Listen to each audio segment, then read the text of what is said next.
Welcome to our Jesse James historic tour in Clay County, Missouri. At first glance, Clay County looks like a peaceful, rolling farmland, small towns, church steeples, and families who have lived here for generations.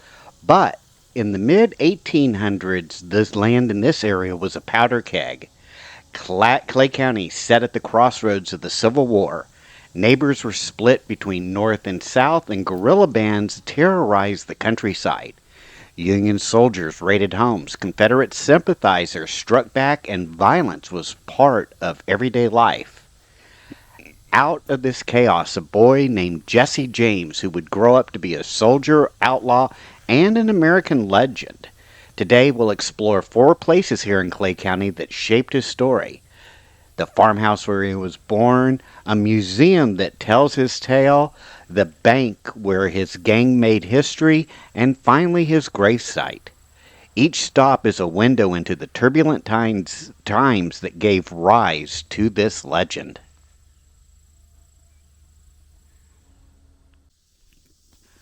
Our first stop on our tour is the James family farm and the birthplace of Jesse James near Kearney, Missouri. It was here on September 5th, 1847, that Jesse Woodson James was born. His father, Robert James, was a Baptist minister who left Missouri to join the California gold rush when Jesse was just a small boy. His father never made it back, dying of illness and leaving Jesse, his brother Frank, and their mother Zerelda to fend for themselves. Zerelda herself was no ordinary frontier woman, though. Tall, commanding, and fiercely protective of her children, she ruled this household with iron resolve. Life here was tough, farming the rocky Missouri soil, raising livestock, and surviving in a region where law and order shifted with the tides of war. During Jesse's youth, Missouri was caught in the storm of the Civil War. Clay County was deeply Confederate in sympathy, and families like the Jameses were under constant suspicion. Union troops raided this very farm. Zerelda herself was interrogated, and Jesse's stepfather, Dr. Reuben Samuel, was dragged out into the yard and brutally tortured, hanged from a tree until he lost consciousness, cut down, revived, and hanged again and cut down once more. That kind of violence scarred this family forever. This home still holds the echoes of those turbulent years. Here's Jesse's childhood bedroom inside this home where a restless farm boy dreamed his earliest dreams. There's also inside this home the family's original Bible that's worn from the years of Zerelda's use. These simple objects inside this building tell a deeper story, one of resilience in the face of loss, but also of bitterness and vengeance that Jesse carried into his adulthood. Jesse James wasn't born an outlaw. He was born into a Missouri torn apart by war, where raids and reprisals were part of everyday life. His journey from farm boy to guerrilla fighter to legendary outlaw began right here in this modest farmhouse.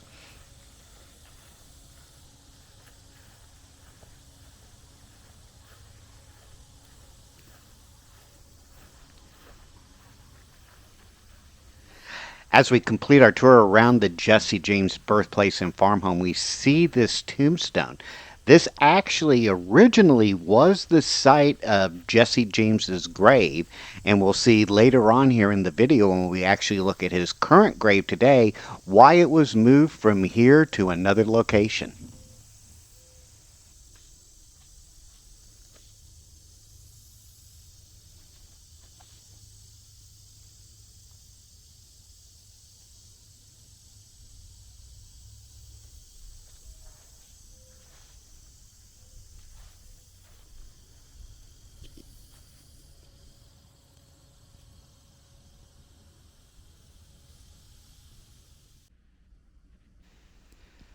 Just a short walk away from the James's farmhouse is the Jesse James Museum. This museum helps us connect the pieces of his story.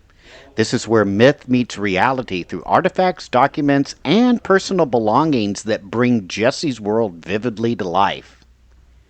Inside, we'll see Jesse's revolvers, which were sort of the tools of his trade, and the saddles that carried him across Missouri and beyond.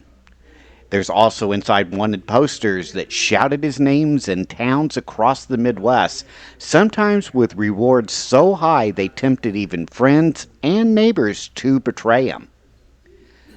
The museum also has rare photographs of the James Younger gang, the men who rode with Jesse into banks, trains, and danger. After the Civil War, Jesse and his brother Frank were young men shaped by violence and distrust. They turned their wartime skills to robbery, banks, stagecoaches, and railroads.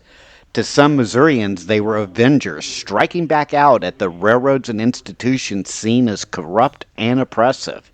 Newspapers, eager for stories that would sell, fueled that image, transforming Jesse into a Robin Hood figure who, according to legend, robbed the rich to help the poor.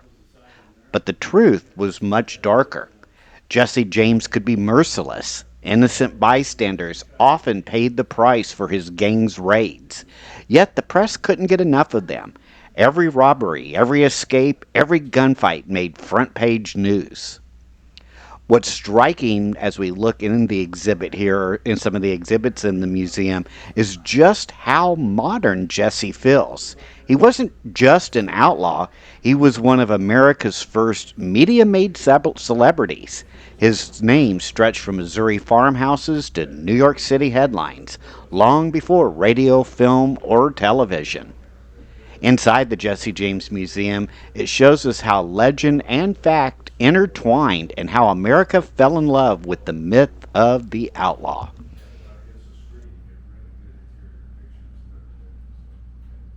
And we'll need to, one of you guys can help us take a group shots, we could put it in the magazine. Yeah, That'd be good. we can get you in front of Jesse James or in Yeah. front of the house. I think we can take it in front, kind of. Just James, we Well, can I do know that. that in front of his picture there. Maybe we'll do it in the Or four. down the house, Down that's the a good house. place too. This structure is built after, or was Yeah, yeah. this is what's just It's not very picturesque on the outside, but the house is, so. Yeah. And if you start in the gallery, go to the far end, work your way this way, and we'll let you know where the video. Okay, good enough. You say go to the end and come back?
Our next stop brings us to Liberty, Missouri, which is about 15 or so miles away from Kearney, Missouri, where we saw the Jesse James home.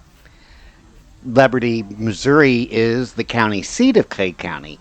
In the years after the Civil War, Liberty was a town on the rise. Merchants, lawyers, and bankers filled these storefronts, eager to rebuild after the chaos of war. But surrounding the town were farms and families filled with veterans of the Confederate cause, men who had lost the war, but not their anger. Out of this uneasy mix came one of the most infamous crimes in American history.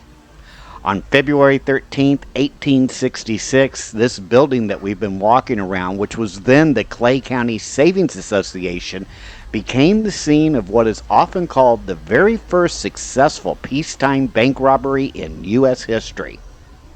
Picture this. It's midday. Farmers are in town for supplies.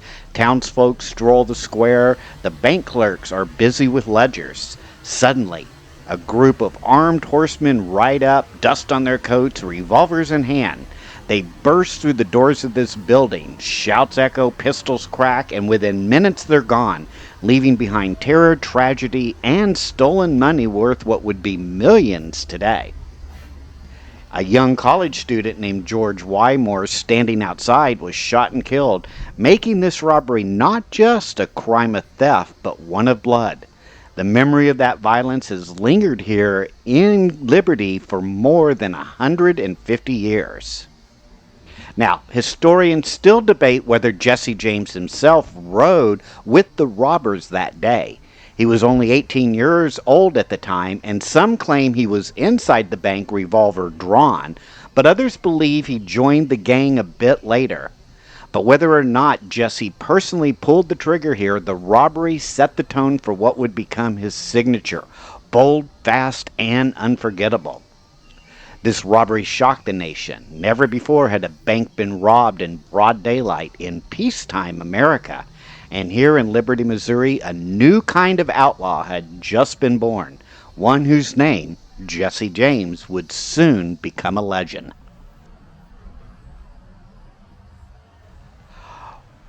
We now head back to Kearney, Missouri for our final stop, which is the most solemn of our stops here at Mount Olivet Cemetery in Kearney. This is where Jesse James rests today, though his story didn't end with his death.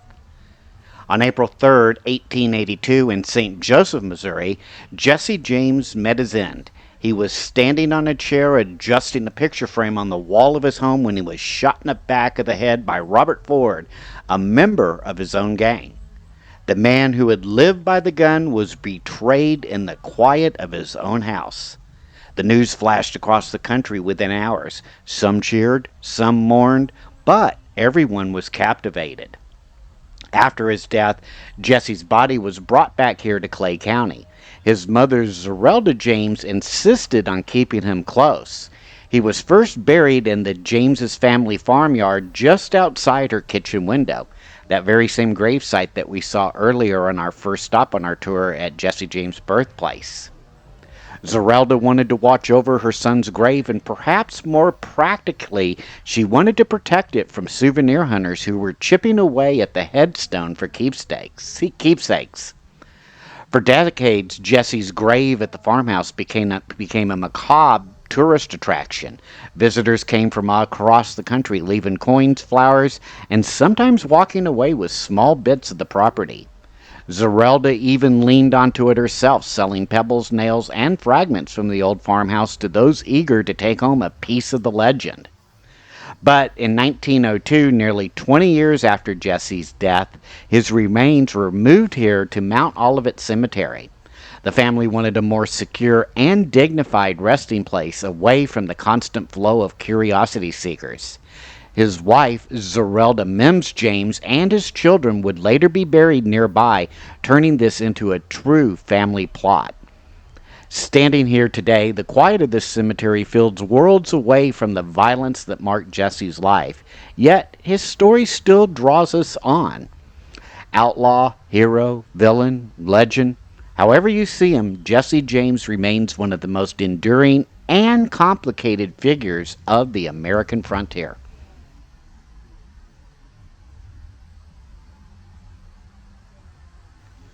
I hope you've enjoyed this tour of 4 Jesse James sites here in Clay County, Missouri. Make sure to hit that like and subscribe button, and we will see you on our next Wandering Walks of Wonder tour. Take care now. Bye bye.